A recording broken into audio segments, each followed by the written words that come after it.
Bonsoir à toutes et à tous, merci très sincèrement de nous retrouver sur Armor TV pour cette 4e soirée de remise des Oscars aux entreprises enregistrée dans cette superbe salle du Carré Magique à Lannion. Jean-Yves Carrier, bonsoir. Bonsoir. Vous êtes le président de l'association des Oscars, alors on va d'abord dire quelques mots de l'endroit où nous nous trouvons actuellement. Nous sommes à Lannion, c'est une terre de dynamisme. Effectivement, une terre de dynamisme. Et les fondateurs des Oscars ont souhaité venir à Lannion. Alors les fondateurs, c'est l'occasion de le rappeler, c'est la Chambre de commerce et d'industrie des Côtes-d'Armor, c'est le conseil départemental, c'est Côtes-d'Armor Développement, c'est RDF, c'est Bretagne Commerce International, c'est l'Ordre des experts comptables et c'est le Crédit Agricole. Alors Lannion, tout simplement parce que c'est un beau symbole. C'est à la fois un symbole de dynamisme entrepreneurial, sur ce qu'on appelle communément notamment le plateau, avec de grands groupes, mais aussi des startups, et entre les deux, de belles PME qui ont une notoriété forte à la fois sur le plan national, mais je dirais encore plus sur le plan international, et qui se distinguent également donc, sur le plan technologique, ce qui leur a d'ailleurs valu le label de French Tech. Donc un beau symbole de dynamisme, et puis un beau symbole aussi de développement d'activités ou de développement d'un territoire. On voit ici que les entreprises ont beaucoup apporté au développement du territoire, et réciproquement, la collectivité a aussi beaucoup apporté à la compétitivité des entreprises. Et ça montre bien que lorsqu'on réunit les énergies, lorsqu'on a une action déterminée, on arrive à faire de belles choses, on arrive à attirer des talents, on arrive à créer des entreprises. Et Lannion est un gros créateur d'entreprises, c'est une quinzaine de startups qui se créent régulièrement. Et puis on arrive à les faire prospérer et à les faire se développer à l'international et porter très très loin la notoriété de Lannion et des Côtes-d'Armor. Et des Côtes-d'Armor, bien évidemment. Je voudrais qu'en quelques mots, vous nous rappeliez la philosophie des Oscars, c'est de montrer le dynamisme de l'économie locale, c'est ça? Oui, alors les Oscars, c'est le constat par tous les fondateurs que j'ai cités, qu'il y avait beaucoup de pépites dans les Côtes-d'Armor. Il y a un gros tissu de PME, beaucoup d'entreprises insuffisamment connues, avec de vraies réussites. Des entrepreneurs qui osent, qui ont pris des risques, qui sont déterminés, qui se battent contre vents et marées et qui ont réussi à installer leur entreprise, à prendre toute leur place sur le marché. Et on a voulu, avec tous les partenaires, montrer donc ces entreprises, montrer donc, toute la richesse qu'elles apportaient au territoire. Alors vous parliez de dynamisme, vous parliez de richesse. On n'est pas très loin de la mer, les vents sont parfois contraires, le contexte économique est parfois compliqué. On va parler de l'année 2016. Qu'est-ce qui vous inspire cette année 2016 ? En 2016, c'est un peu ambivalent. Alors, c'est à la fois un climat d'incertitude, hein, si on en croit tous les conjoncturistes, avec des incertitudes géopolitiques qui rejaillissent sur le plan économique. On a une croissance mondiale qui est quand même un peu ralentie, on a des prix de matières premières qui se sont effondrés, on a des incertitudes aussi sur le devenir des politiques monétaires. Et puis de notre côté, lorsqu'on regarde en local, on a aussi beaucoup d'éléments d'optimisme. Et sur notamment l'entrepreneuriat, je crois que l'entrepreneuriat n'a jamais eu la même audience qu'aujourd'hui. Et on le voit au travers de tout cet engouement pour la création d'entreprises, pour les startups, et la volonté donc d'accompagner. Il y a beaucoup de dispositifs d'accompagnement, il y a une grande diversité de financement, et je pense qu'aujourd'hui, toutes les conditions sont réunies pour encourager des porteurs de projets à transformer l'essai. Donc ça, c'est bien. Et puis, il y a aussi un alignement de facteurs positifs. Hein. Le prix de l'énergie est plutôt intéressant. On a aussi une parité euro-dollar qui est plutôt intéressante, notamment pour un département exportateur comme le sont les Côtes-d'Armor. Donc, beaucoup d'éléments aussi de satisfaction, des conditions de financement extrêmement intéressantes. Donc, des éléments qui encouragent à investir. Et ça, c'est plutôt optimisme.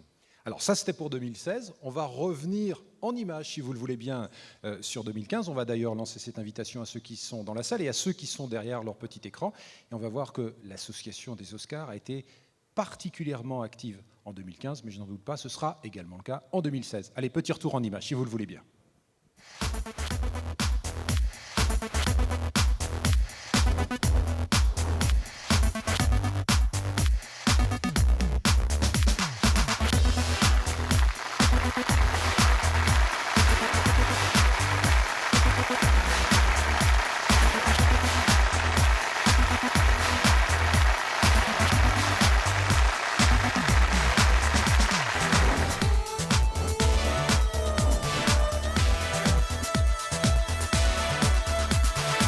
Dans le cadre du programme il était proposé à la fois une partie collective avec des entretiens qui concernaient l'ensemble des entreprises et puis une partie individuelle où chaque entreprise avait la possibilité de rencontrer donc des prospects, des contacts directement concernés par leur activité. Le matin, on avait des rendez-vous collectifs, donc le groupe d'entreprises lauréates, et l'après-midi, en fait, un programme personnalisé avec des rendez-vous qu'on avait vraiment bien orientés. Pour nous, c'est intéressant parce qu'en espace de 3 jours, on a créé un client et on a potentiellement un fournisseur pour une nouvelle activité, en tout cas potentiellement une nouvelle gamme de produits en France.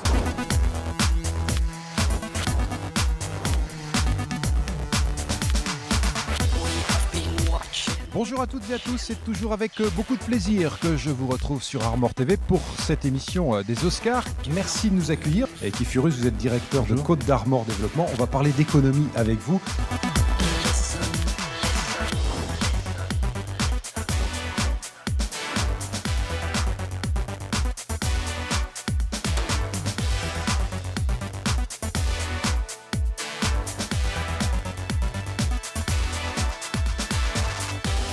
De l'investissement en permanence pour aller au-devant de la clientèle. Que la structure financière elle est saine avec un ratio de solvabilité à 37%. C'est un des leaders du marché français sur le matériel de stockage. Un chiffre d'affaires aujourd'hui de 2,5 millions d'euros. Faible concurrence dans ce domaine d'activité. C'est intéressant parce qu'effectivement c'est très diversifié d'un point de vue activité et géographique et taille d'entreprise, donc c'est très intéressant et je pense que ça va permettre de valoriser un certain nombre d'entreprises qu'on connaît peu au niveau du grand public. On a perçu ça comme un honneur en tant que lauréat, un honneur maintenant de faire partie du jury, et puis c'est vraiment intéressant de voir l'envers du décor. Il n'y a pas clé de haute trahison parce que le siège est passé à Saint-Malo et les autres en termes de critères, ça ne va pas vous simplifier la vie. Donc je ne sais pas comment on va pouvoir faire des choix entre les deux, mais ça m'apparaît quand même assez difficile.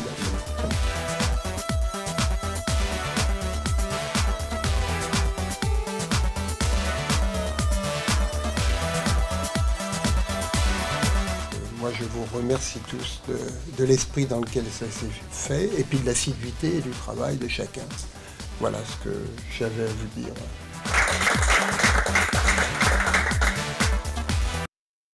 Voilà pour cette petite rétrospective sur l'année 2015. Alors, Jean-Yves Carrier, on a bien compris qu'il y avait un jury qui planchait pour décerner ces Oscars-là qui se trouvent juste derrière nous. La charge de président de ce jury est lourde. On ne confie pas cette responsabilité à n'importe qui. Non, effectivement, donc, c'est sans doute la responsabilité la plus importante de chacune des éditions.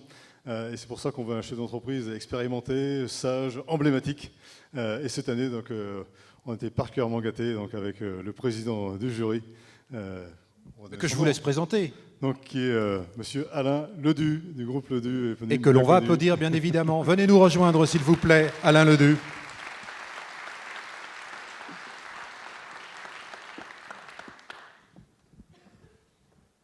Alors, prenez le petit micro que l'on vous tend aimablement. C'est la journée de la femme en plus, il faut un minimum de galanterie aujourd'hui, plaisanterie mise à part. Alors Monsieur le Président, bonsoir, bienvenue parmi nous. Je voudrais tout d'abord que vous m'expliquiez pourquoi vous avez choisi d'accepter la présidence de ce jury.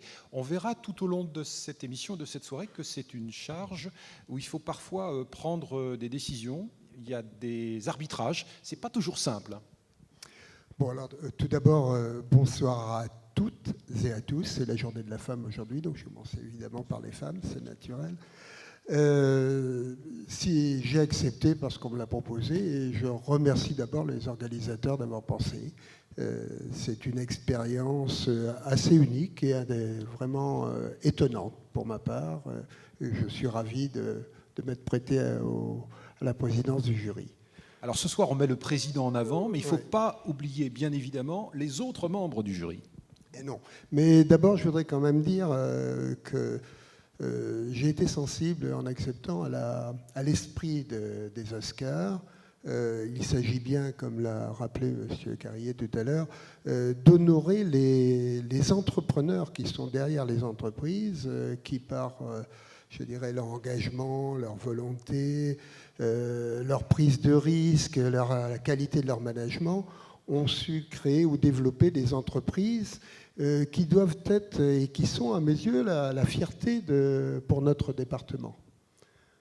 Donc ce sont ces gens-là que nous allons honorer ce soir et je suis fier de faire partie de ce jury. Bon, Monsieur le Président, on ne va pas entrer dans le secret des délibérations, mais quand même, racontez-nous comment ça se passait quand vous étiez entre vous et qu'il fallait trancher et choisir.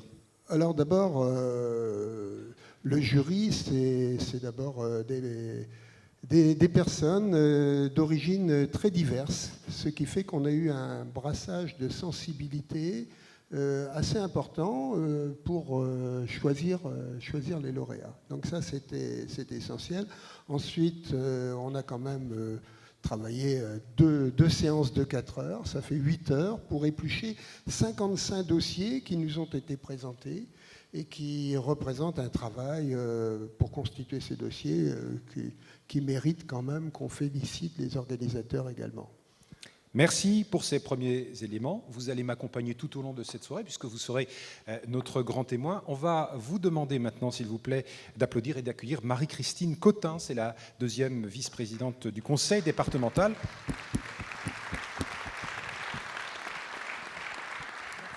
Elle est en charge de l'emploi et de l'insertion. Bonsoir madame, bienvenue. Bonsoir.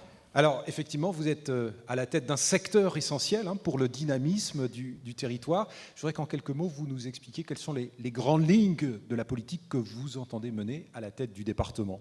Alors, tout d'abord, je tiens à préciser que les entreprises sont les forces vives de notre département et les élus que nous sommes, on ne peut rien sans les entreprises, sans ces hommes et ces femmes de terrain. C'est vrai que la loi NOTRe, depuis le 1er janvier, nous a enlevé la compétence économique parce que c'est la région qui est chef de file.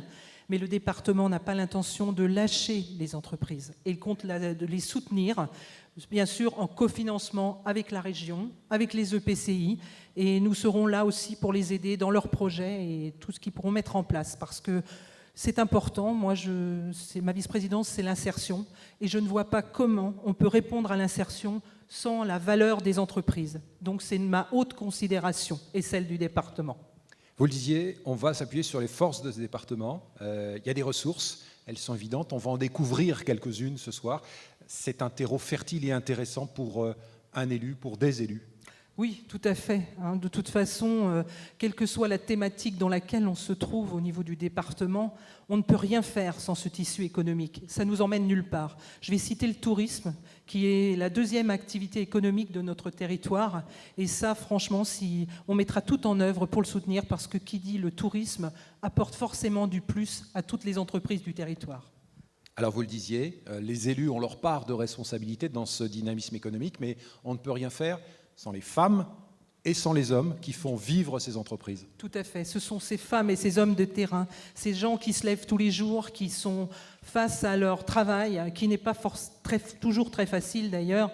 On ne se rend jamais suffisamment compte de ce qu'ils doivent faire tous les jours. Et franchement, je pense qu'on devrait enlever certains clichés et entrer un petit peu dans la vie d'un entrepreneur d'aujourd'hui et se rendre compte de l'importance qu'il a au niveau du territoire, quel qu'il soit. Merci Madame pour ces premiers éléments. Je vais vous demander de regagner la salle. On vous retrouvera tout à l'heure puisque vous remettrez officiellement l'un des prix. Bon, merci. Monsieur le Président, j'ai besoin d'une petite confidence. Franchement, ça a dû être frustrant à certains moments parce qu'il y avait beaucoup d'entreprises que vous auriez aimé valoriser et il fallait choisir, il fallait retenir une seule entreprise. C'est pas toujours simple. Alors, j'ai commencé tout à l'heure en me disant que j'avais eu beaucoup d'étonnement dans la présidence de ce jury.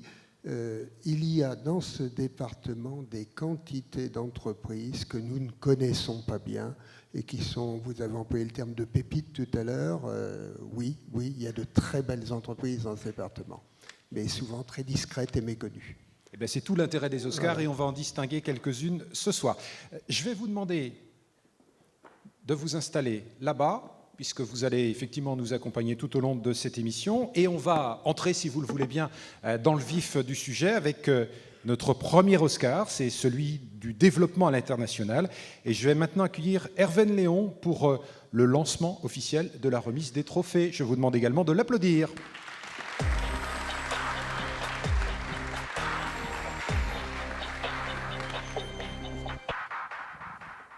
Bonsoir, bienvenue parmi nous. Bonsoir. Vous êtes président de Côte d'Armor Développement, partenaire bien évidemment incontournable des Oscars quand on parle de dynamisme économique. On sait que le développement à l'international, la prospection à l'international, ça peut être pour certaines entreprises un levier essentiel. C'est déterminant parce que nous sommes dans un monde ouvert, dans une économie qui est mondialisée. Et dans beaucoup de domaines aujourd'hui, il faut se tourner vers l'international, notamment dans les entreprises innovatrices. Mais ceci étant, dans les Côtes d'Armor, le premier secteur qui exporte, c'est l'agroalimentaire et les produits agroalimentaires. Donc c'est un secteur d'activité beaucoup plus traditionnel. Bon, on va se lancer vous allez vous lancer dans un exercice un peu compliqué. Vous allez nous présenter l'entreprise sans nous donner son nom. Ça vous va, ça, comme exercice? Oui.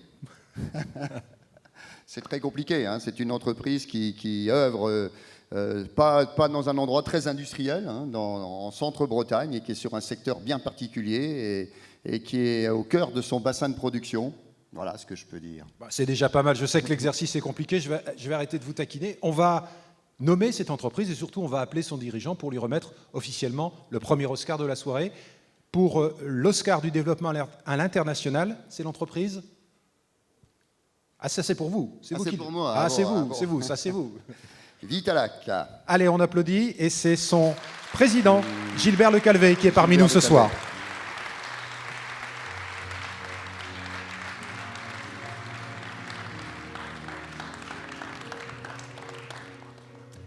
Bonsoir. Merci, bravo. On va commencer bien évidemment par les félicitations parce qu'on le disait tout à l'heure, il a fallu trancher, il a fallu choisir, mais là on a un bel exemple du dynamisme costarmoricain. Effectivement, c'est une entreprise qui est à une vocation internationale, comme je le disais tout à l'heure, qui est dans un bassin pas un bassin industriel, en pleine campagne. Et donc c'est remarquable d'avoir cette performance et ce développement qu'a pu connaître Vitalac. Il y a une petite obligation, c'est de remettre l'Oscar quand même à Gilbert Le Calvet qui est là pour ça. Alors c'est celui-là. Ouais. Il l'avait repéré, vous avez vu, il est très au fait. Voilà. Bon, bravo, on vous applaudit bien évidemment.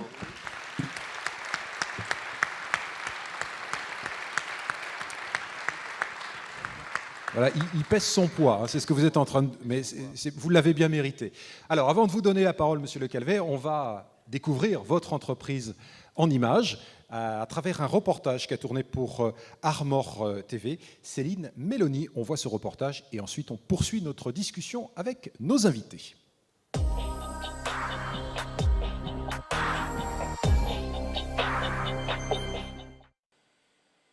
Grâce à ses 80 salariés, ses 2 sites de fabrication, l'un en Charente-Maritime et l'autre à Carnoët en Côte d'Armor, Vitalac affiche 45 millions d'euros de chiffre d'affaires en 2015. L'entreprise est spécialisée dans les produits d'alimentation des animaux d'élevage. L'éleveur donc récolte ses céréales et nous, on va lui apporter les compléments nutritionnels nécessaires pour équilibrer l'aliment. Et il y a également donc toute une gamme de produits d'accompagnement, des produits techniques, soit des produits par exemple pour conserver les aliments, pour éviter qu'ils ne moisissent, soit pour par exemple améliorer la qualité de l'eau, soit des produits pour éviter des risques de maladies à certains moments. Donc on est dans la prévention au travers de ces produits nutritionnels. C'est en 1988 qu'après 7 ans d'expérience dans un groupement de producteurs de porc, Gilbert Le Calvez monte une gamme d'aliments destinés aux porcelets. Immédiatement, ces produits marchent. Au début des années 90, Vitalac devient même le leader national du secteur et réalise 10% de son chiffre d'affaires à l'export. L'idée de l'international, je l'ai eue tout de suite parce qu'en fait, on est dans des domaines où les marchés, même si le marché breton, français est assez important, c'est dans la mesure où on est aussi spécialisé, ces marchés-là ne sont pas suffisants pour assurer la sécurité de l'entreprise. Donc évidemment, avec ces aliments porcelets, j'ai cherché à les vendre sur des marchés export. Lorsque l'on est sur les divers marchés internationaux, comme j'ai l'occasion d'être, eh bien on s'aperçoit que le savoir-faire français, il est extrêmement qualitatif, il est encadré, il est exigeant. Et ça nous donne justement des atouts aussi pour partir sur les marchés export, parce que nos produits sont efficaces. L'international représente désormais 40% du chiffre d'affaires de Vitalac. L'entreprise costarmoricaine exporte vers une soixantaine de pays. Ses bureaux et ses équipes sont implantés en Chine, au Vietnam, en Algérie, en Côte d'Ivoire et en Bulgarie. Elle commercialise aussi ses produits au Moyen-Orient et en Amérique latine. On a affaire à des marchés qui sont très divers. Ça peut aller de l'éleveur poule pondeuse ou poulet de chair, par exemple, en Afrique, avec des petites unités, comme des très grosses unités, par exemple, au Moyen-Orient, où ils peuvent avoir des milliers de vaches laitières, avec donc quelque chose d'extrêmement moderne et sophistiqué. Eh bien, on doit leur apporter, pour accompagner nos produits, le savoir-faire pour que ce produit fonctionne et qu'ils renouvellent, bien entendu, leur confiance au travers d'une nouvelle commande. Aujourd'hui, l'outil de production de Vitalac arrive à saturation. Pour répondre à une demande toujours croissante, l'entreprise vient d'investir 12 millions d'euros afin de construire de nouvelles unités de fabrication. Fin 2017, elles seront sur pied et la capacité de production de Vitalac aura doublé. Intéressant dans ce...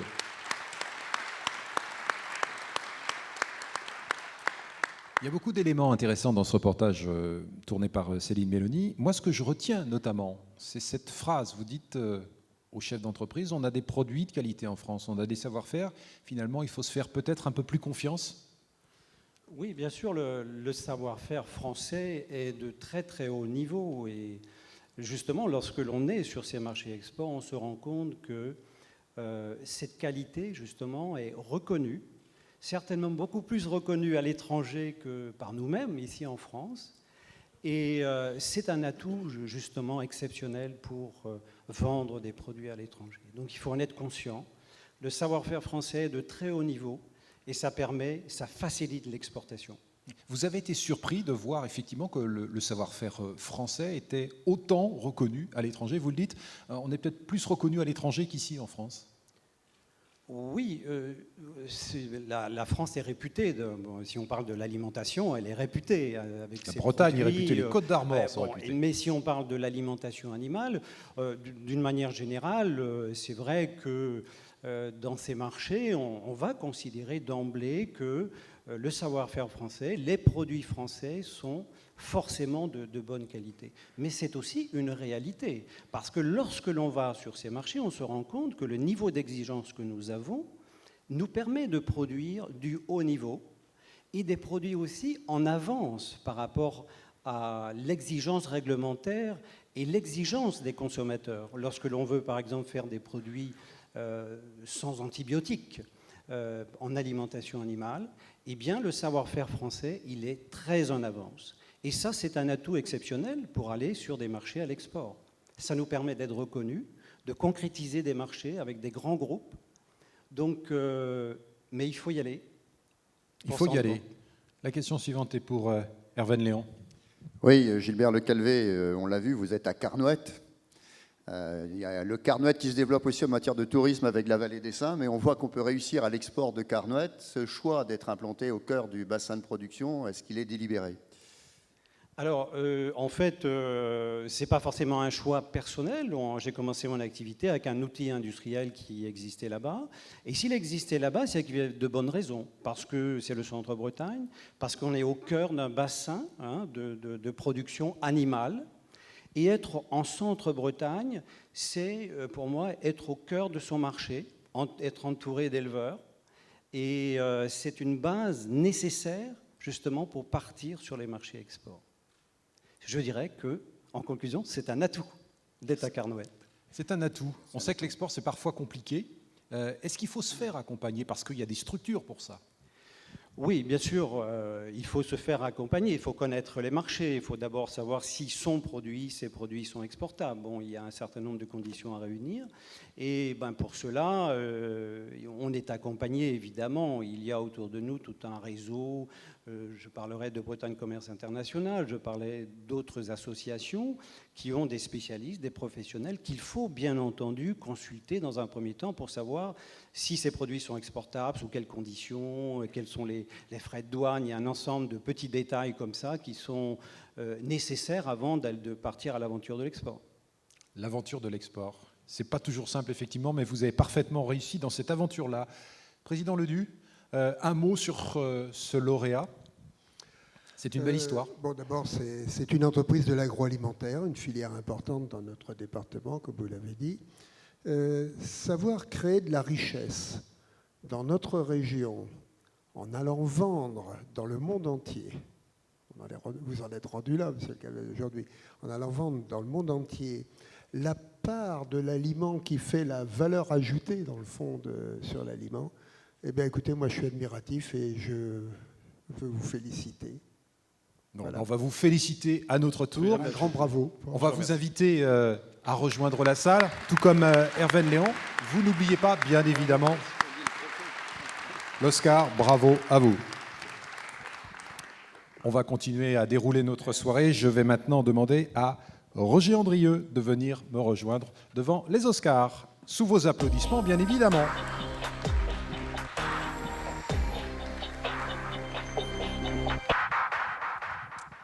Bonsoir, bonsoir à toutes, bonsoir à tous. Alors, le coup de projecteur, bonsoir, bienvenue à vous. Le coup de projecteur, il est pour l'Oscar de la croissance. Alors, je rappelle que vous êtes président du Crédit Agricole des Côtes-d'Armor. On l'a dit, et les entrepreneurs qui sont parmi nous le savent, le contexte économique est parfois compliqué, mais ne sombrons pas dans le pessimisme. Il y a beaucoup d'entreprises, et c'est heureux, qui réussissent à se développer avec parfois des chiffres impressionnants. Et c'est le cas notamment de l'entreprise que l'on va distinguer ce soir. Tout à fait. C'est vrai qu'il faut saluer cette performance dans ce contexte où souvent on voit plutôt ce qui marche mal et peut-être pas assez ce qui marche bien. Et on est là pour ça ce soir. Pour ça, tout à fait. Et donc l'entreprise, oui, sans la nommer, c'est une entreprise qui a deux pôles d'activité complémentaires. Et pour rebondir sur ce que vous disiez tout à l'heure, c'est dans le tourisme qu'elle s'est développée. Je crois que c'est une belle entreprise qui a poursuivi sa croissance depuis quelques années et qui aujourd'hui pratiquement peut avoir jusqu'à 130 employés dans les périodes de pointe de l'été. J'ai nommé... vous pouvez les nommer, voilà. Vous êtes là pour ça. Hein. J'ai nommé le groupe Le Ranolien et Armor Navigation, et j'appelle ces deux dirigeants Marie Le Sceau et Erwan Geffroy à monter sur scène.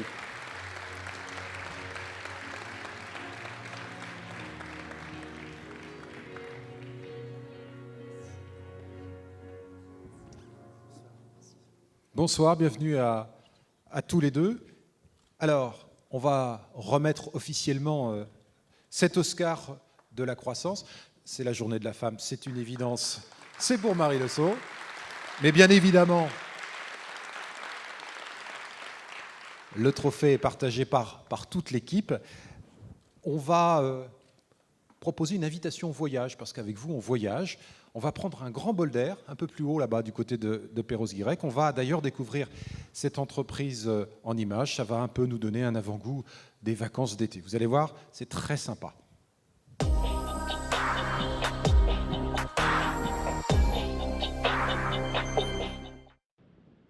$6,5 millions de chiffre d'affaires, 31 salariés à l'année et près de 120 en saison, la SAS Armor Navigation, basée à Perros-Guirec, affiche une très bonne santé.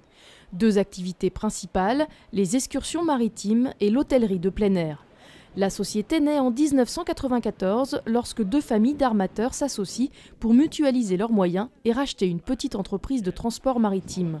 Rapidement, elle développe les excursions touristiques vers l'archipel des 7 îles. À la fin des années 2000, les enfants des créateurs deviennent à leur tour dirigeants et donnent un nouveau souffle à Armor Navigation. À Perros-Guirec, par rapport à notre métier, on est un peu au taquet, c'est-à-dire qu'on a des infrastructures qui nous empêchent de faire mieux. On a adapté les bateaux pendant de nombreuses années. On est au niveau de la qualité des bateaux, on est au top de ce qui se fait.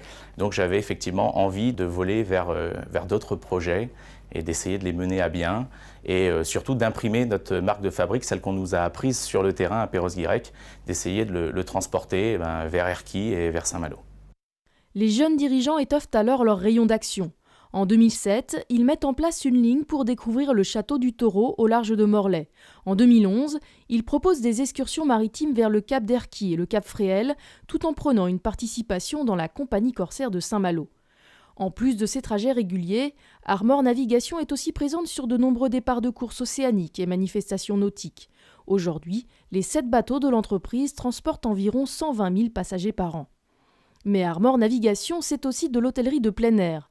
Avec l'envie de continuer à investir dans le tourisme, l'entreprise familiale reprend le camping du Ranolien à Perros-Guirec en 2000. Le camping est simple, mais situé dans un cadre exceptionnel face à la mer. En quelques années, l'établissement est complètement transformé. Tout doucement, on a fait évoluer le camping vers de l'hébergement de plus en plus spacieux, avec des parcelles de plus en plus grandes. Donc on a un peu misé sur le haut de gamme. On a aussi pris le choix de faire une gestion en direct, c'est-à-dire de ne quasiment plus travailler avec des agences ou des tours opérateurs, mais d'aller chercher notre clientèle nous-mêmes afin d'avoir une maîtrise totale sur notre activité. En 10 ans, le nombre de salariés a presque doublé. L'été, le camping du Ranolien emploie jusqu'à 90 personnes, mais il mise aussi sur la basse saison. On a pris l'optique depuis 2000 d'ouvrir nos commerces, nos activités du premier au dernier jour. Donc on est capable dès le mois d'avril, même si on n'a pas toujours une grosse activité, de proposer aux clients des mini-clubs, des restaurants, des bars, des animations, des concerts. Donc essayer d'offrir le maximum d'ambiance et d'équipements et de services aux clients. Pour continuer à se développer, Armor Navigation n'hésite pas à réaliser des investissements importants dans ces deux activités. En 2012, par exemple, l'entreprise a dépensé 3 millions d'euros pour aménager une piscine couverte dans le camping et pour acquérir une nouvelle vedette de transport de passagers. Voilà pour ce grand bol d'air. On va parler d'investissement dans quelques instants, mais avec vous, Erwan, je voudrais qu'on lève un grand mystère. On parle des 7 îles. Alors certains disent qu'il n'y en a que 5. Vous qui papillonnez autour de ce site, vous allez nous donner la clé du mystère. Tout d'abord, je vous vois bien renseigné, effectivement. Il n'y a que 5 véritables îles, 2 îlots rocheux. Alors, plusieurs versions, on ne va pas faire de débat, mais globalement, c'est une mauvaise traduction littérale du breton en français. Au lieu de traduire 5 îles, on a traduit 7 îles. Donc on a cherché 7 véritables îles, mais on n'en a trouvé que 5. Il faut savoir quand même que la plus importante reste l'île Rouzic, puisque c'est sur Rouzic qu'on découvre l'unique colonie de foot-bassin de France, avec près de 20 000 couples de foot-bassin. C'est un véritable trésor en ce qui concerne l'ornithologie. On a bien compris dans le reportage que l'on vient de découvrir que l'investissement, j'allais dire, il est dans vos gènes ou dans votre ADN. C'est ça qui explique, selon vous, le dynamisme de votre entreprise ? Je ne sais pas si c'est ça qui exprime le dynamisme de l'entreprise, mais on a été formaté comme ça. Pendant plus de 15 ans, nos parents n'ont fait qu'investir sur la société avec un projet commun, d'essayer de faire un groupe intéressant, un groupe avec beaucoup de conviction. Et effectivement, quand nous avons repris l'exploitation en 2009, eh bien, on a eu une petite période d'observation. On a exploité, tout simplement. Et en 2011, eh bien, c'était notre tour. On s'est dit, effectivement, si on veut répondre à l'attente de nos clients, il faut qu'on bouge. Et comme on le disait dans le reportage, eh bien, Marie et moi-même avons investi 3 millions d'euros pour acquérir une nouvelle unité en bateau de transport maritime et puis agrandir l'espace parc aquatique du Ranolien. Marie Le Sceau, ça semble une évidence, mais sans investissement, il n'y a pas de croissance. Oui, sans investissement, il n'y a pas de croissance. Alors, on a aussi la chance d'avoir quand même une région touristique. Et, voilà, pour faire du bateau, c'est bien d'être au bord de la mer. Oui, tout à fait. Mais après, je crois que la croissance, elle est surtout due à nos investissements qui ont été orientés vers les demandes de nos clients. Alors, on est très à l'écoute de nos clients depuis de nombreuses années. On essaye de satisfaire leurs demandes et voilà, c'est plutôt, ça fonctionne bien. Alors, on a d'autres questions ? Oui, on a vu dans le reportage, vous avez eu une stratégie d'investissement et d'innovation tout au long de votre parcours. Et vous disposez aujourd'hui d'une belle visibilité. Quels sont vos projets ? Comment vous voyez votre avenir, le développement de l'entreprise ? C'est peut-être indiscret. Non, il n'y a pas de. Vous n'êtes pas obligé de nous livrer tous les secrets ce soir. Non, mais ça peut vous rassurer. Je crois qu'on est arrivé à des stades de croissance qui sont à peu près au maximum. Quand je prends le cas du Ranolien, on peut difficilement changer la structure. On ne peut pas pousser la côte de granit pour prendre un petit peu plus de terrain. Donc voilà, on va juste continuer à investir, à moderniser nos équipements. Et pour essayer de se démarquer et puis pas prendre un train de retard, quoi. Pour être le complément un peu de ce que vient de dire Marie, je pense que c'est aussi important de bien savoir que quelque part on est un peu fragile aussi, parce que le tourisme est lié à la météo. Il fait La toujours météo, beau en vous savez Bretagne. bien, il fait toujours beau en Bretagne, c'est ce qu'on dit lorsqu'on est plus loin, les bassins parisiens, qui est un bassin très porteur pour nous, c'est ce qu'ils nous disent effectivement, mais on sait qu'on est fragile par rapport à ça, l'activité elle est rythmée par la météo. Et puis le tourisme, c'est aussi nos partenaires, et les partenaires, ce sont nos collectivités et les élus qui sont présents ce soir. Et la réussite ne se fait pas que sur Armor Navigation, son groupe et notre volonté d'investissement. Et je rebondis sur ce que disait Marie, croissance, développement, tout ça c'est lié. Il n'y a pas de croissance possible sans projet. Et les projets appartiennent aussi aux collectivités, car nous, on surfe la vague derrière. Et on adapte les produits à la clientèle. Et voilà, c'est un message aussi que je passe, et également un remerciement, parce qu'une partie de cet Oscar revient effectivement aux communes qui nous abritent, Perros, Trégastel, mais la collectivité au sens plus large du terme. Et aujourd'hui, c'est même le département des Côtes-d'Armor. Erwan, il y a une bonne nouvelle pour vous quand même, c'est que le consommateur, le client, il est de plus en plus à la recherche de l'authentique. Là, vous avez une formidable matière avec cette nature qui est très largement préservée. C'est évident. Les sites naturels, c'est le fonds de commerce, si vous voulez, de notre activité. Et quand on a cherché le développement sur Erquy, sur la partie bateau, on n'est pas parti à Erquy par hasard. Il y avait Cap d'Erquy, Cap Fréhel, un grand projet, puisque bientôt il y aura un label Grand Site de France. Donc là aussi, ce dynamisme-là, on va essayer de le suivre. Et puis nous, on est capable de mettre les moyens derrière. Bon. Monsieur le Président, c'est bien aussi de parler de tourisme. On a déjà parlé un peu d'agroalimentaire, mais c'est aussi de l'économie, le tourisme. Il ne faut jamais l'oublier. Elle est très importante dans notre département, effectivement. Ce soir, nous récompensons une belle entreprise familiale de deuxième génération. Et je vous félicite de continuer à relever le flambeau. Vous créez la richesse en adaptant vos produits à ce qu'attendent les touristes étrangers en particulier.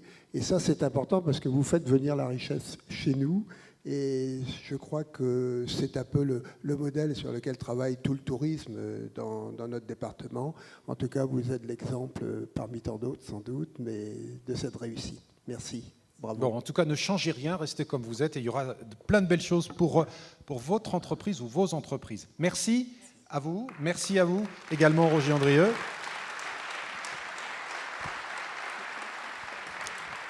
N'oubliez pas, bien évidemment, l'Oscar. Ramenez-le précieusement du côté de la côte de granit rose là-bas, même si celui-là n'est pas tout à fait rose.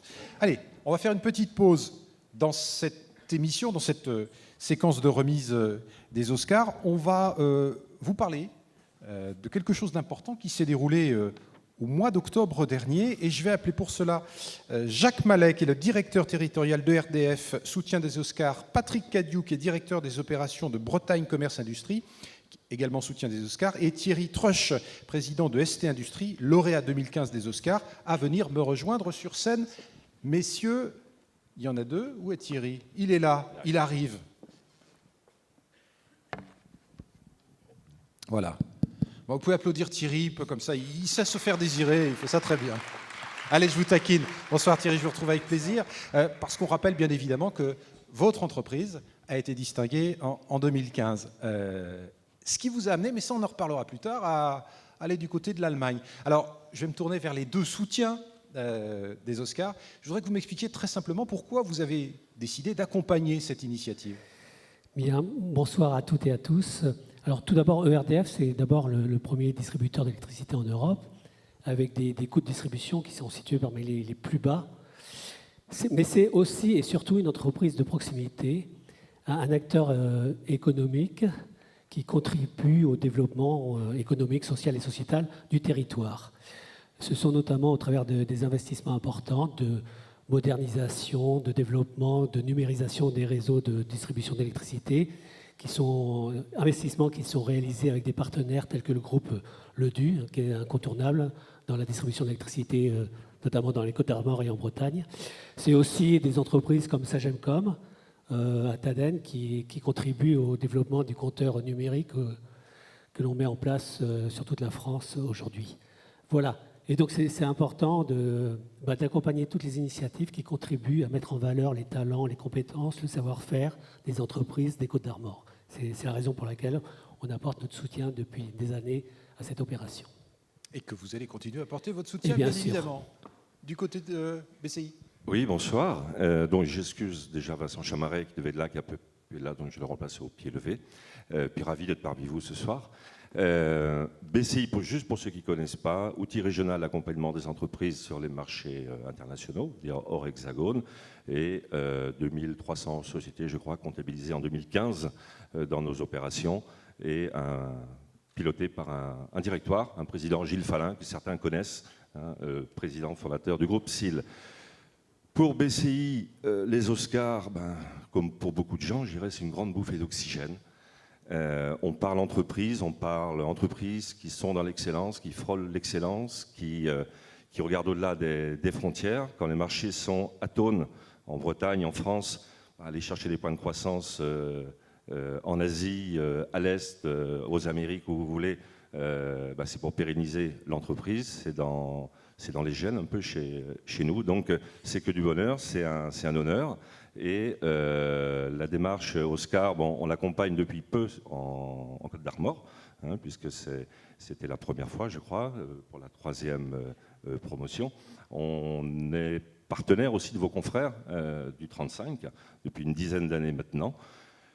Il me tarde d'arriver à la 10e ou à la 30e, ici en Côte d'Armor, mais ça va le faire, puisque je vois que ça prend l'importance régulièrement. Et les Oscars, c'est une grande aventure, c'est des rencontres improbables, c'est les chefs d'entreprise dynamiques qui ne se seraient peut-être pas croisés, qui partent ensemble en famille, je dirais. Enfin, c'est un cercle assez restreint, avec des liens forts qui vont se nouer et qui partent ensemble sur 3-4 jours sur un marché qu'ils ont choisi eux-mêmes. Ça crée du lien entre eux. Je disais, c'est des rencontres un peu improbable, c'est du benchmark entre chefs d'entreprise et puis surtout découvrir de nouveaux marchés en collectif le matin et des rencontres individuelles qu'on organise pour chaque entreprise en fonction de son expression de besoin, marché et puis attente. Voilà. Ça c'est pour le cadre général. On va donner la parole à un témoin de terrain, Thierry Trusch. Alors racontez-nous, d'abord c'est vous qui choisissez la destination, comment ça se passe? Alors on a effectivement choisi collectivement avec mes petits camarades des autres entreprises oscarisées. Nous avons choisi l'Allemagne, mais je pense que ça a dû prendre 10 minutes. Ça s'est imposé comme un fait, comme une évidence. Et donc il n'y a pas eu véritablement de débat. Et très honnêtement, les motivations qui ont été les nôtres pour choisir l'Allemagne, j'aurais du mal à vous les donner. Je crois que ça est tombé sur l'Allemagne, ça aurait pu tomber sur le Japon. C'est pas mal aussi, mais l'Allemagne c'est plus proche. Plus sérieusement, quand on choisit comme ça de partir, alors je reprends votre expression en famille, pour aller prospecter, pour aller rencontrer des partenaires éventuels, il y a le même élan chez tout le monde ou il y a peut-être un petit peu de... Alors en fait il y a un élan qui de questionnement?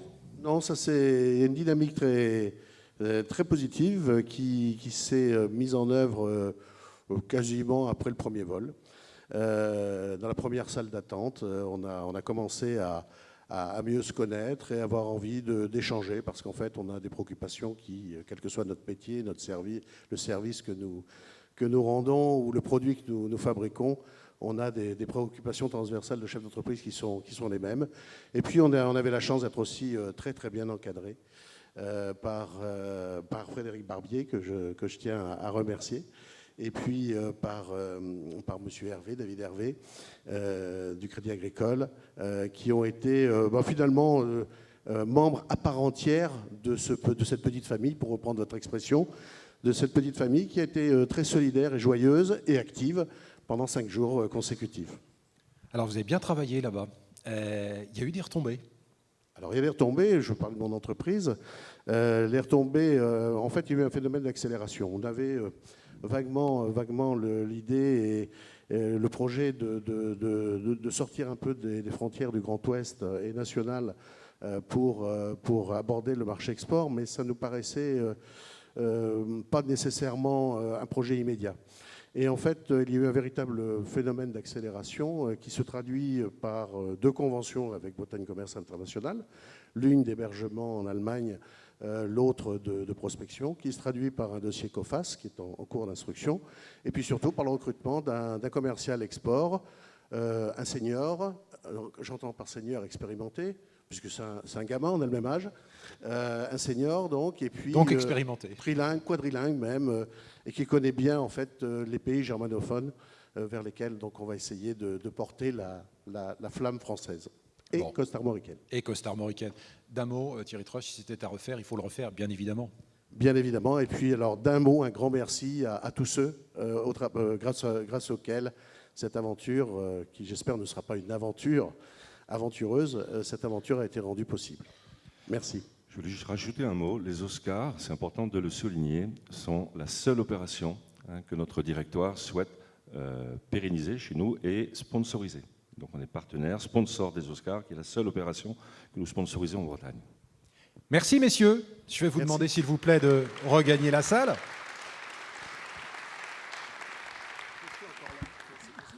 Et je vais maintenant accueillir David Sauvage, président de l'Ordre des experts comptables de Bretagne, partenaire également des Oscars. Je vous demande s'il vous plaît de l'applaudir.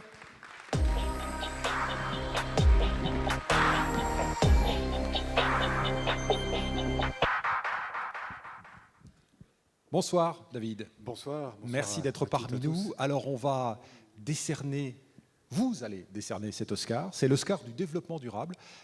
C'est vrai que on a parlé de tourisme tout à l'heure, de ce patrimoine formidable qui était préservé. C'est vrai que le développement économique, il est nécessaire, mais il ne doit pas se faire à n'importe quel prix, et notamment au détriment de l'environnement. Tout à fait. Il est vrai qu'en tant que représentant des 800 experts comptables bretons et des quelques confrères costarmoricains, et dont certains sont dans la salle ce soir, nous accompagnons au quotidien de très nombreuses entreprises. Nous sommes présents dans plus de 95% des entreprises de moins de 20 salariés sur le territoire.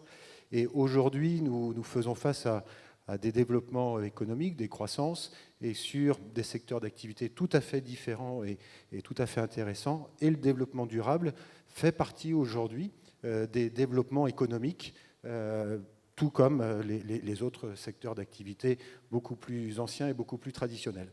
Voilà, donc ce soir, j'ai le plaisir de remettre une pépite costarmoricaine, cet Oscar du développement durable. Il s'agit de l'entreprise Biocop, la Gambille. Qu'on applaudit bien évidemment. Et on va demander à Marc Morel, son directeur, de venir nous rejoindre.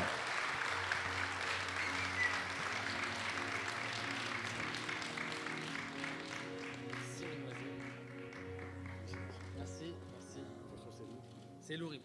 C'est lourd, on vous le confirme. Bravo à vous, en tout cas.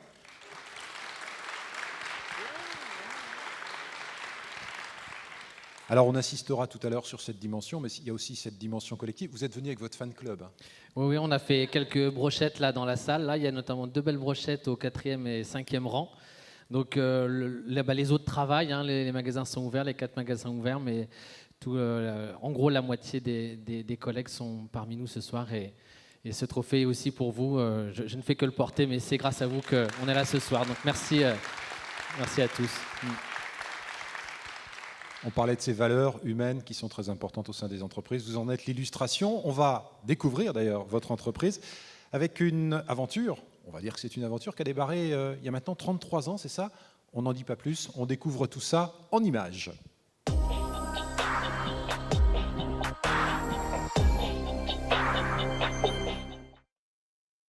C'est une véritable success story que celle de la Gambille, un réseau d'alimentation biologique de la région briochine qui regroupe aujourd'hui 4 épiceries, 3 boucheries et un restaurant. Et pourtant, au départ, le projet était seulement porté par une poignée de passionnés. C'était en 1983. En 1983, il n'y avait pas de magasin, il y avait juste des bénévoles qui se réunissaient une fois par mois et qui se partageaient un sac de sucre, un sac de riz. Et puis, progressivement, ça s'est développé. On a pris un premier petit local dans les années 90. Et puis de ce petit local, on a embauché un premier salarié et puis on s'est trouvé trop à l'étroit, voilà. Et on est arrivé en fait en 2001 dans le magasin de Robien, ce qu'on appelle la maison mère. En 2008, on fait le magasin de Plérin. En 2012, le magasin de Trégueux où nous sommes là aujourd'hui. Et en 2014, on fait le magasin de Centre-Ville. Résultat, en 10 ans, la Gambille passe de 1 à 4 magasins, de 1 à 3 boucheries et de 15 à 45 salariés. En 2015, la Gambie affiche un chiffre d'affaires de plus de 8 millions d'euros. La structure a su mettre à profit l'intérêt croissant des consommateurs pour le bio, tout en acceptant de prendre quelques risques, comme lors de l'ouverture du 4e magasin La Gambie, en plein centre-ville de Saint-Brieuc. On suit notre instinct aussi d'entrepreneur. On est convaincu que sur l'agglo, il y avait une place pour le centre-ville. Beaucoup délaissaient le centre-ville. Nous, on est convaincu qu'il y a une place pour l'alimentaire de qualité en centre-ville. En fait, il faut en permanence se remettre en question. En permanence, il faut saisir les opportunités, il faut pouvoir se développer.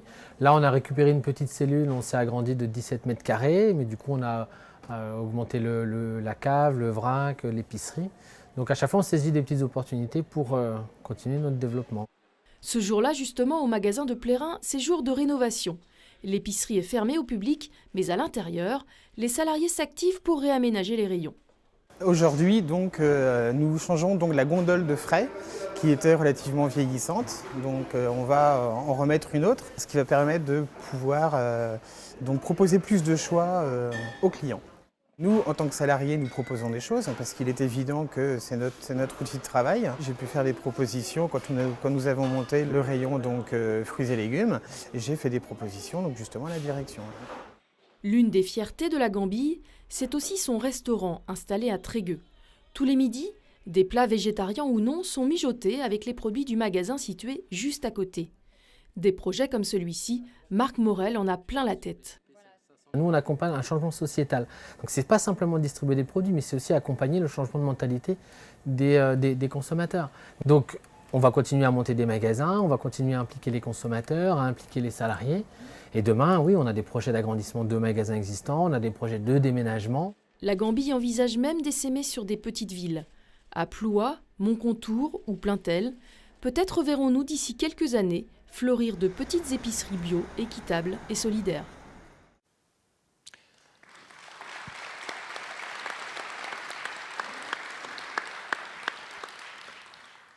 Marc, félicitations à vous et à votre équipe pour ce prix. On l'a bien compris dans le reportage, il y a bien évidemment du développement économique, mais il n'y a pas que ça. Il y a derrière aussi, et même peut-être surtout, des enjeux sociétaux, préservation de l'environnement, le bien vivre ensemble. Oui, nous on le ressent comme ça, il y a un réel changement de société. Les consommateurs demandent aujourd'hui des qualités d'origine intéressantes, ils veulent consommer local, ils veulent consommer des produits de qualité. Aujourd'hui, on a la chance, nous, de pouvoir développer des magasins. Et nous, je donne un chiffre très concret. 1 mètre carré de magasin, c'est 1 hectare en bio derrière. Donc, à chaque fois que j'agrandis un magasin, que je crée une surface de vente nouvelle, et ben derrière, je crée aussi des hectares en bio. Et j'installe des paysans, j'installe des jeunes, etc. etc. Non, ça fait... Oui, ça mérite bien quelques applaudissements, effectivement. David Sauvage, une question sur... l'aménagement de ces magasins, justement. Oui, généralement, les acteurs traditionnels vont s'installer à l'extérieur des villes. Vous avez fait le choix de vous positionner dans les centres-villes. Est-ce que c'est un élément important pour vous? Est-ce que c'est une clé de votre réussite? Comment est-ce que vous expliquez tout cela? Alors, on ne fait pas que des magasins de centre-ville, mais on est né dans le centre-ville. On a été après sans doute un peu en périphérie dans les zones de consommation. Et puis, on est revenu par un choix politique, c'est vrai, par un choix politique d'investissement dans le centre-ville. Parce qu'on est persuadé qu'il y a une demande des gens de consommer en proximité, de ne pas prendre forcément sa voiture pour aller en zone. Et qu'en centre-ville, il y a moyen de développer une alimentation de qualité. Nous, on a 120 producteurs locaux dans nos magasins.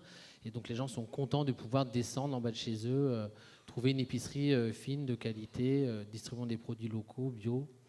Donc c'est un choix politique, c'est vrai aussi. Oui. En tout cas, vous nous avez aiguisé l'appétit avec votre reportage et votre restaurant. Plus sérieusement, il y a une vraie vague du bio. Alors, je ne suis pas sûr que d'ailleurs que vous appréciez complètement cette expression de vague, parce que la vague, c'est un peu superficiel, alors que vous estimez que c'est vraiment un mouvement de fond. En tout cas, il y a une appétence du public, du grand public, pour les bio, pour les produits qui sont en accord avec la préservation de l'environnement. Ça fait partie des leviers sur lesquels vous allez pouvoir vous appuyer pour votre développement, ça. Oui, alors j'aime pas le terme vague parce que on surfe pas sur la vague et puis en plus j'ai horreur du surf, je sais pas surfer, je fais que couler.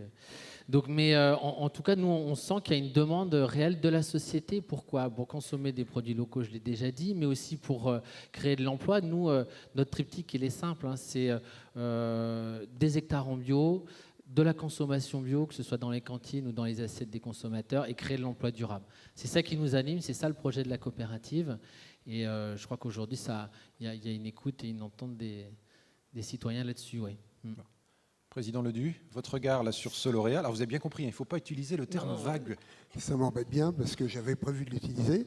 Mais néanmoins, je constate simplement que voilà une entreprise dans le commerce qui a un concept depuis longtemps, qui existe quand même depuis longtemps, sous diverses formes. Mais vous étiez déjà précurseur sur ce concept de l'agro-bio.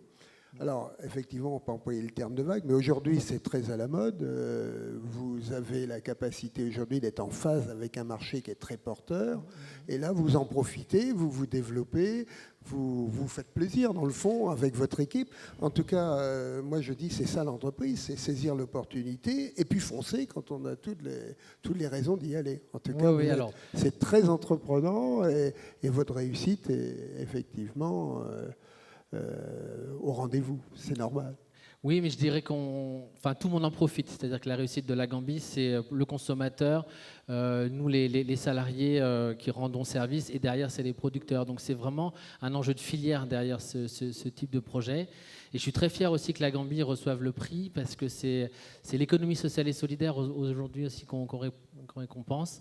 Et c'est pas souvent qu'on voit des entreprises de l'économie sociale sur les scènes, voilà, avec des Oscars, etc. Donc c'est super. En tout cas, bravo. Merci. En tout cas, Marc, vous et votre équipe, vous avez toute votre place au cours de cette soirée. Merci et bravo encore à vous. Je vais vous inviter, si vous le voulez bien, tous les deux, à rejoindre la salle. Et je vais demander à celui qui se trouve juste devant moi, Dominique Lecomte, de venir me rejoindre pour l'Oscar de l'innovation. Sous vos applaudissements, s'il vous plaît, mesdames et messieurs.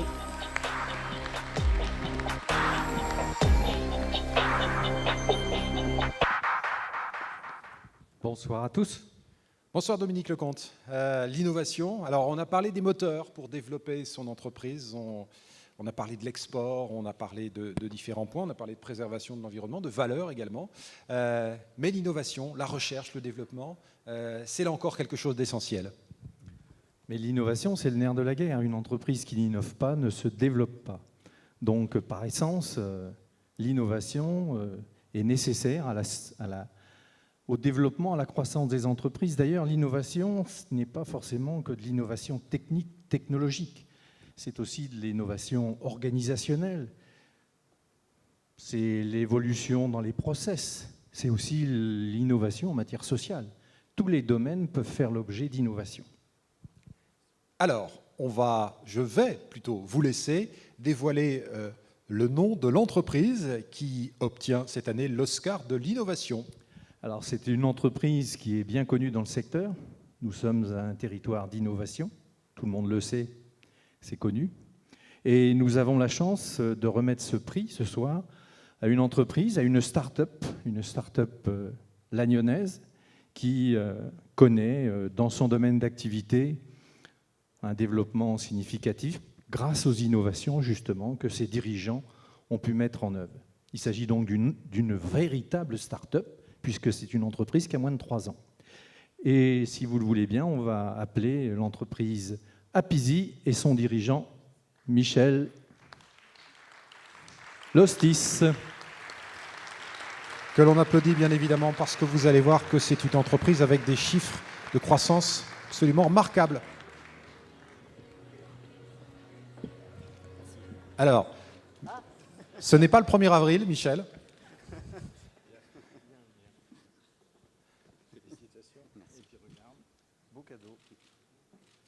Merci. Merci, Dominique Lecomte, et bravo à vous, Michel Lostis.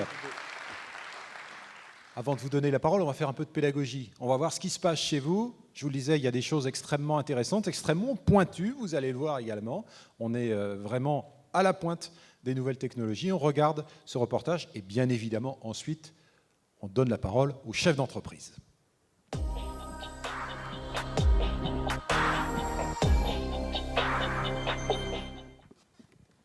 Apisi est une toute jeune société installée à Lannion.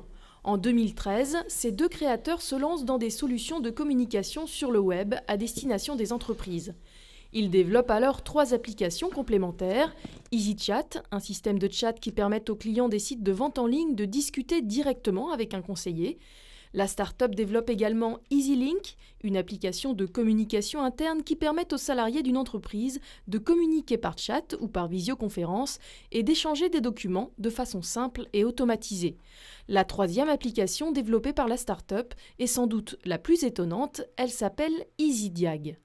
C'est une application en fait, de support à distance, de maintenance à distance. Elle permet à un technicien de rentrer en communication très facilement avec un expert et de pouvoir montrer ce qu'il se passe sur son chantier, par exemple, et de pouvoir échanger à partir de photos, à partir de dessins synchronisés, d'échanger vraiment sur le problème et de résoudre le problème. J'ai peur de la débrancher comme ça. Est-ce que tu peux me dire ce qu'il faut que je fasse ? Alors oui, effectivement. Alors, donc là, effectivement, je vois bien ton problème. Donc, le client à l'autre bout du fil transmet en direct les images avec son smartphone, des images que l'expert peut utiliser pour aider le technicien. J'ai la possibilité de dessiner directement sur la photo pour lui indiquer en fait la démarche à suivre. Et donc ce dessin que je suis en train de réaliser sur la photo est également partagé avec lui en temps réel. Et je peux lui dire, bah, effectivement, donc ce bloc-là n'a rien à faire là. L'idée de développer une solution spécifique pour le diagnostic nous est venue par des interactions avec le client Lafarge qui souhaitait ce type de solution pour éviter les déplacements dans les sites de production lorsqu'ils pouvaient faire une levée de doute à distance. Même si la construction et l'industrie sont les secteurs cibles de cette application, elle intéresse tous les secteurs. Ça peut être la banque assurance, ça peut être la collaboration dans des PME, donc tout type de PME peut être concerné. Ça peut être des grands groupes industriels de l'énergie ou de l'industrie qui ont des problématiques de déplacement d'équipes de techniciens sur le terrain. Si le secteur du chat est très concurrentiel, celui du diagnostic à distance est encore peu développé en France et les entreprises connaissent encore peu ce service. Les entreprises, effectivement, n'ont pas conscience de l'existence de ce type de solution, mais dès qu'elles en prennent conscience, elles se projettent immédiatement dans l'intérêt et dans l'économie que ça leur procure du fait de la réduction des coûts de déplacement. Depuis sa création il y a 3 ans, l'entreprise est passée de 0 à 14 salariés, dont 5 ont été recrutés tout début 2016. Une start-up en plein essor donc, avec un chiffre d'affaires, bien qu'encore modeste pour le moment, multiplié par 10 en 3 ans.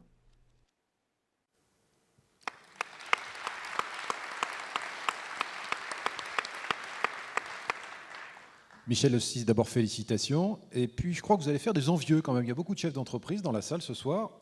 Le reportage se termine sur ce constat extrêmement encourageant pour vous, même si vous partez de relativement bas, un chiffre d'affaires multiplié par 10 en 3 ans. Bravo à vous. Je ne suis pas sûr que vous puissiez rééditer cette performance tous les 3 ans. On va essayer.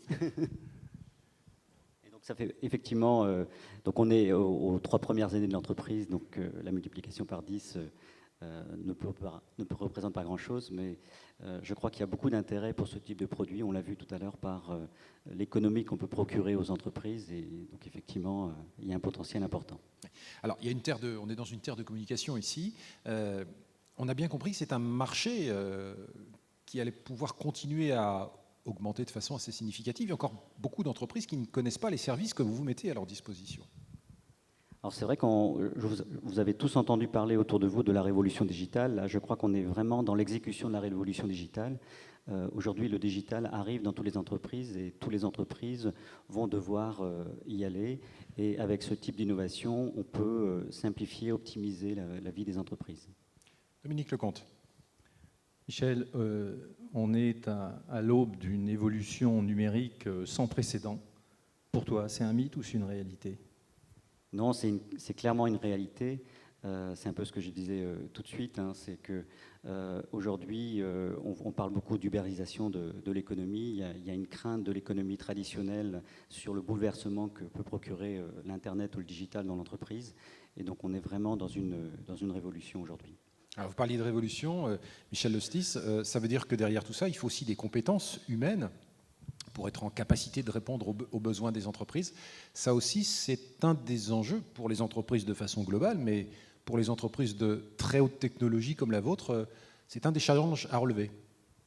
C'est effectivement un challenge, je crois que c'est un challenge de toutes les entreprises, mais dans notre domaine en particulier. Et on a la chance ici, sur le bassin lagnonnais, d'avoir des compétences qui sont reconnues, stables.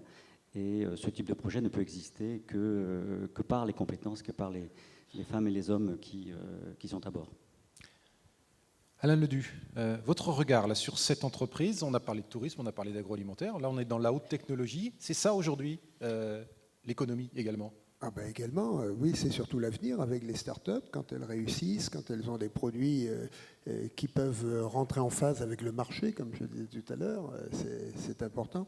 En tout cas, vous avez été très modeste parce que je crois que votre startup a déjà pris des accords ou tout au moins travaille déjà avec des grands groupes dans le pays pour développer des produits de façon à faire des interventions à distance avec des experts qui permettent de donner des renseignements. J'ai noté et compris que c'était peut-être avec ERDF, non? Vous en parlez? Alors oui, tout à fait. Oui, les présidents du GRIM, c'est pas un hasard.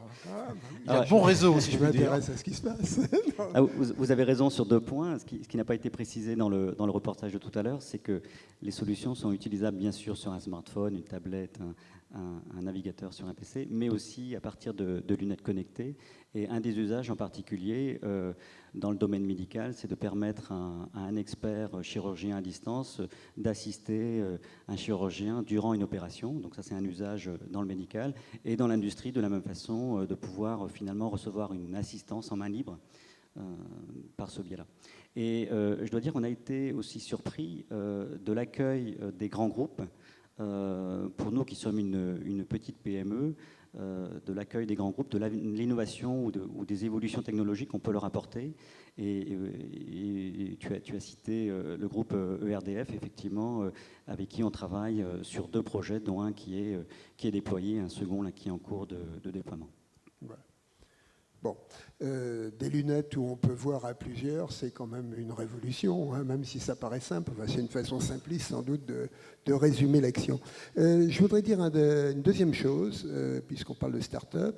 Il y a dans ce département également Armor Angels, qui apporte des fonds pour aider les start-up quand le projet a besoin d'argent pour amorcer. Il faut amorcer au départ. Je voulais quand même le signaler parce qu'ils accompagnent Apizzi aujourd'hui. Et nous avons, je crois, dans la salle Jean-Jacques Fuan qui en était le fondateur et puis Michel Brandley qui en est le président aujourd'hui. Donc en tout cas, je vais les encourager à continuer. Et moi, je peux également les remercier parce que c'est quand même avoir beaucoup de courage d'accompagner des entreprises dès le démarrage de l'entreprise à des moments où l'explication qu'on peut donner aux investisseurs est encore à un stade embryonnaire et à un stade un peu trop technique. Donc effectivement, je tiens à les remercier pour l'accompagnement qu'ils nous apportent depuis le début. Dominique Lecomte, on va conclure avec ça. C'est important d'avoir des bonnes fées qui se penchent un moment là sur le berceau d'une start-up. C'est souvent plus que des bonnes fées. Hein. C'est plus que des bonnes volontés. C'est parfois un sacerdoce. Merci en tout cas et bravo Merci. à vous et à votre équipe. N'oubliez pas, ne l'oubliez pas, il est à vous. Je vais maintenant demander à quelqu'un qui nous a déjà accompagnés sur ce plateau de venir me rejoindre. Il s'agit de Marie-Christine Cotin, puisque nous allons remettre le prix spécial du jury. S'il vous plaît, madame.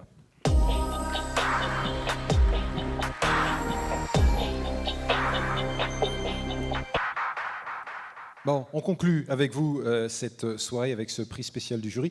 Je voudrais d'abord votre ressenti sur ce qu'on vient de vivre ensemble. On a distingué un certain... et on aurait pu en distinguer d'autres. Il y a un certain nombre d'entreprises qui ont été mises en avant pour leur caractère innovateur, pour leur dynamisme, pour leur volonté de préserver l'environnement. Quelle belle photographie de l'économie costarmoricaine. C'est vraiment le beau dynamisme. Ce sont des exemples du dynamisme économique costarmoricain.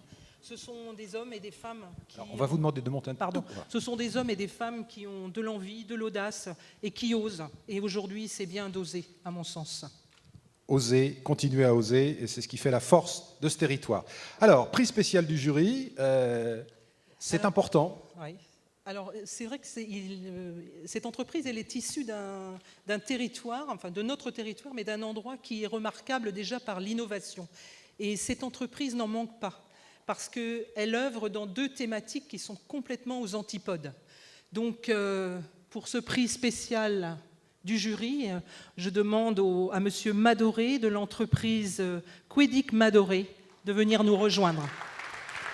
Christophe Madoré, que l'on applaudit bien évidemment.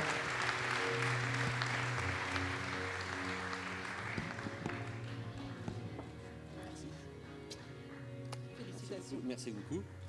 Merci beaucoup.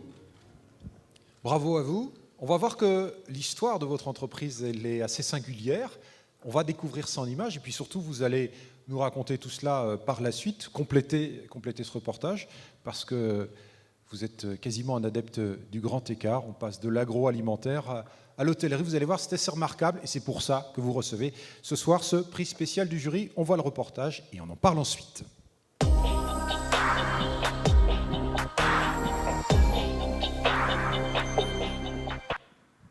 Du matériel d'abattoir, des équipements d'hygiène des sols et de la personne, de la construction métallique, du matériel de laboratoire pour les métiers de bouche et de l'hôtellerie.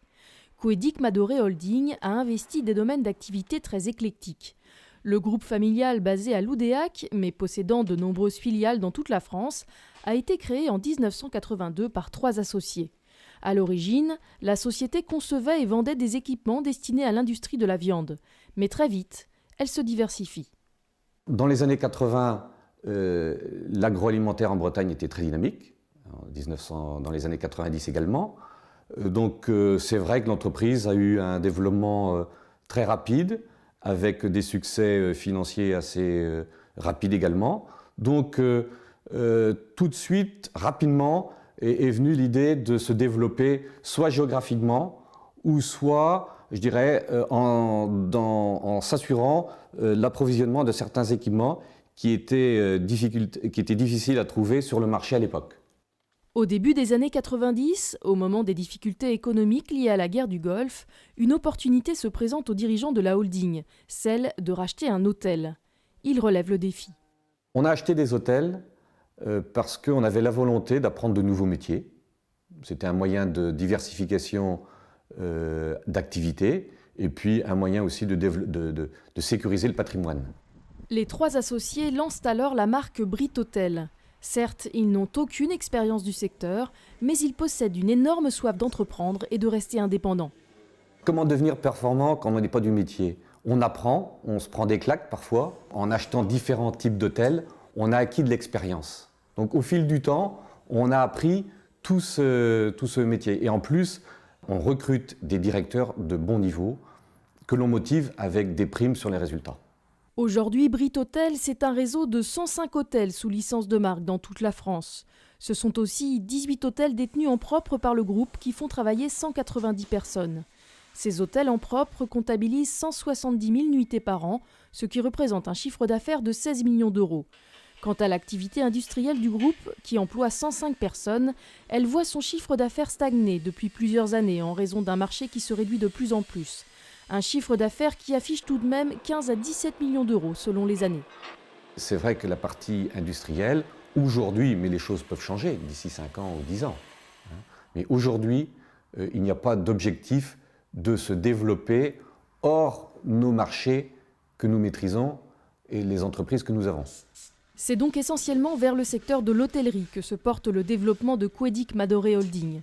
L'objectif du groupe, à 10 ans, est de doubler son réseau d'hôtels et d'acquérir une 12aine d'hôtels supplémentaires en propre.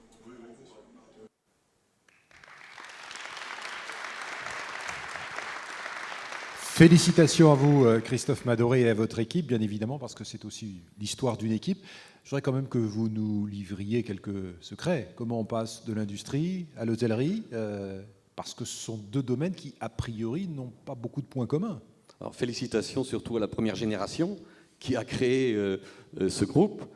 C'est vrai que les 3 associés de départ, donc Jean Madoré, mon père, Bernard Quedic et Robert Lemot, avaient l'énergie, la volonté d'avancer, de se lancer, d'entreprendre. Et les opportunités, comme je l'ai dit dans ce reportage, nous ont permis donc de nous lancer dans un nouveau métier qui était l'hôtellerie.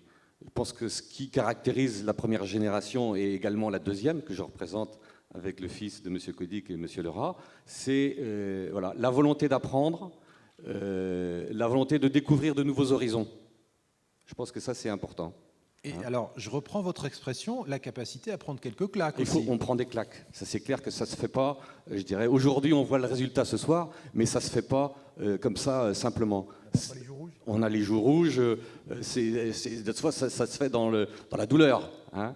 Ce qui a été construit, je pense que c'est le travail des hommes. Je pense que l'équipe de départ, et même nous aujourd'hui, on a appris ça de la première génération, c'est il faut constituer des équipes. Il faut constituer des équipes. De l'argent, je veux dire, c'est ce que je dis actuellement, on en trouve assez facilement, entre guillemets. Hein. Mais les hommes, c'est ça. Il faut constituer des équipes, les mobiliser, les motiver, et on avance. Marie-Christine Codin. Monsieur Madoré, comment démarre-t-on dans un métier qui n'est pas le sien? Est-ce que c'est en s'entourant de personnes compétentes? Comment on peut au départ avoir cette envie d'aller vers autre chose? Je dirais il y a deux choses. La première chose, c'est l'envie d'apprendre le métier. On prend le temps, c'est ça, on prend le temps. Parfois, on prend quelques claques aussi. Et la seconde chose, c'est de s'entourer de personnes qui connaissent le métier. Hein.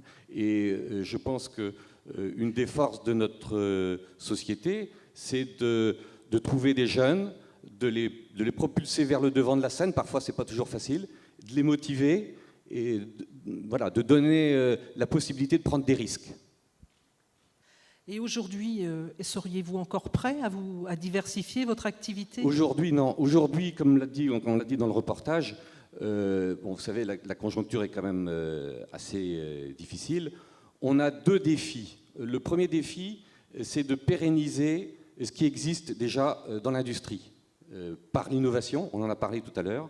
Donc il faut déjà consolider ce qui existe. L'innovation des produits ou également l'innovation de la production. Donc on doit passer beaucoup d'énergie vraiment à regarder ce qui se fait ailleurs, à étudier et donc avancer dans ce qui existe déjà. Alors c'est moins spectaculaire que l'hôtellerie, mais c'est tout aussi important. Et ce qui est plus visible, je dirais, c'est la partie hôtellerie, où là, je dirais, c'est vrai que c'est plus facile d'avancer des chiffres en se disant, voilà, dans une dizaine d'années, notre objectif, c'est d'avoir 200 adhérents. C'est quelque chose de spectaculaire, c'est vrai que c'est plus facile, c'est plus lisible, mais on a les moyens humains et le marché est prêt pour cette évolution. Bon. En tout cas, c'est une belle histoire. Une histoire surprenante également, Alain Neudu, parce que là, on a une entreprise qui part de l'industrie, qui va vers l'hôtellerie, et on se dit qu'il y a des capacités finalement pour attaquer d'autres secteurs d'activité. Oui, et puis vous nous faites remarquer que ce soir, on a brossé à peu près tous les pans de l'économie dans notre département, puisqu'on termine par le service et par l'industrie en même temps. Alors c'est le hasard, hein, parce que le jury n'avait pas de case prédéterminée. C'est le hasard, mais ça tombe très bien à mon avis. Comme vous le voyez, c'est une superbe entreprise familiale qui est familiale avec des associés, mais enfin c'est une équipe très proche, 3 familles. 3-4 familles. Deuxième génération, c'est un fleuron quand même que nous récompensons ce soir, un fleuron discret certes de notre département, mais une grande réussite.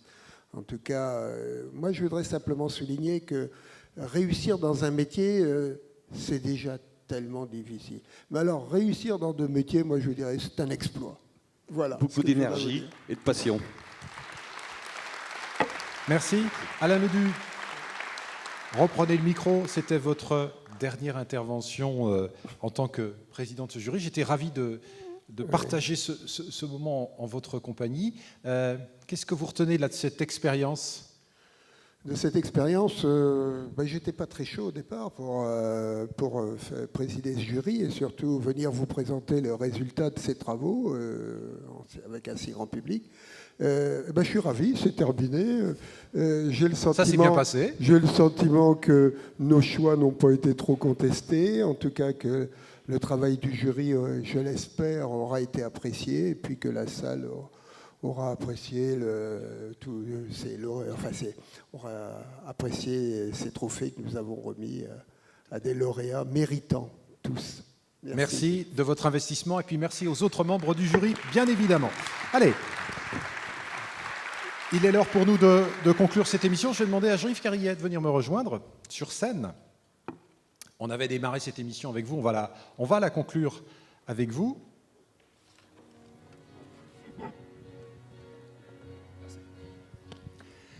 Jean-Yves, c'est un beau millésime, hein, ce millésime 2016 des Oscars. C'est en tout cas une soirée qui va nous laisser plein de beaux souvenirs. Un excellent millésime, en effet. Je crois qu'on parlait tout à l'heure de diversité, de richesse du département. Donc je crois qu'on a un bel exemple, à la fois d'entreprises de l'économie productive, d'autres de l'économie résidentielle. Et ça montre bien l'équilibre qu'il y a dans ce département. Et puis on voit qu'au-delà des prix sur l'innovation, la croissance internationale, il y a des éléments qui sont communs. Il y a toute la volonté de donner envie, d'accompagner, de faire grandir des équipes autour des chefs d'entreprise. Et ça, c'est une dimension extrêmement forte. Et puis, il y a une deuxième dimension qu'on a vue aussi dans quelques expériences, c'est la volonté de transmettre. Et ça, c'est extrêmement important parce que créer l'entreprise, c'est bien. Maintenir des centres de décision sur les départements, c'est très, très bien aussi. Et on sait que transmettre, et transmettre sur un plan familial, c'est un gros travail. Ça veut dire faire confiance, renoncer à beaucoup de choses. Et pour un chef d'entreprise, c'est pas évident de renoncer. Et ça, c'est un excellent exemple que nous donnent les chefs d'entreprise ici présents ce soir. Bon, on arrive au terme de cette soirée. On va remercier un certain nombre de partenaires qui se sont mobilisés avec beaucoup de conviction pour faire en sorte que cette soirée soit la plus réussie possible. Oui, alors déjà, merci à vous toutes et vous tous d'avoir été très nombreux ce soir. Pour les Oscars, c'était la première expérience en dehors de, on va dire, l'agglomération briochine. On était sûr que le Trégor allait répondre présent et que tout le département allait répondre présent pour venir à Lannion. Donc on a la confirmation ce soir. Donc un grand bravo à vous toutes et à vous tous qui êtes ici présentes. Un grand bravo à Alain Ledu qui a exercé ce rôle difficile de président. Mais on va l'applaudir d'ailleurs parce qu'il est modeste, mais il mérite bien ses applaudissements. Alain Ledu, c'est l'exemple même de l'entrepreneur engagé, entreprise exemplaire sur le territoire. Donc on savait à qui on avait affaire, on savait qu'on allait avoir un grand président. Et merci à ses côtés, à tout le jury qui a participé. Merci notamment aux 5 lauréats de l'an passé qui sont passés de l'autre côté de la barrière et qui ont été jurys après avoir été lauréats l'an dernier. Merci aussi à toute l'équipe organisatrice. Il y a beaucoup de monde qui travaille dans l'ombre, mais ils sont très très nombreux pour préparer cette soirée. Pour 1 heure de soirée, c'est des centaines d'heures de travail. Et il y a une personne qu'on voudrait remercier particulièrement, c'est Mélodie Savidan, qui réalise son alternance au travers de ce projet. Donc un grand bravo à Mélodie. Un grand bravo aussi aux étudiants du lycée Charles de Dantec qui vous ont accueillis ce soir et qui vont être à vos côtés. Ce sont des étudiants qui, comme tous les étudiants, cherchent des stages. Réservez-leur le meilleur accueil. C'est la récompense de la soirée et donc ils sont très heureux d'être à nos côtés.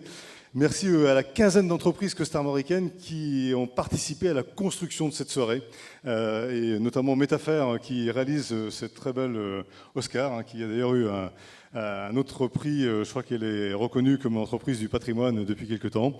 Et puis donc merci à Armor TV, à Loops qui ont assuré donc toute l'animation, et puis bien sûr à Fabrice Gadon pour sa brillante animation de la soirée. Bravo. Allez, on va remercier encore une fois les téléspectateurs d'Armor TV pour leur attention. Et puis on va terminer, si vous le voulez bien, avec une photo de famille. On va inviter tous les lauréats, tous les remettants, puis toute l'équipe là de la Gambie à venir nous rejoindre sur scène pour une belle photo de famille. On vous souhaite à tous une très bonne fin de soirée et merci de nous avoir accompagnés.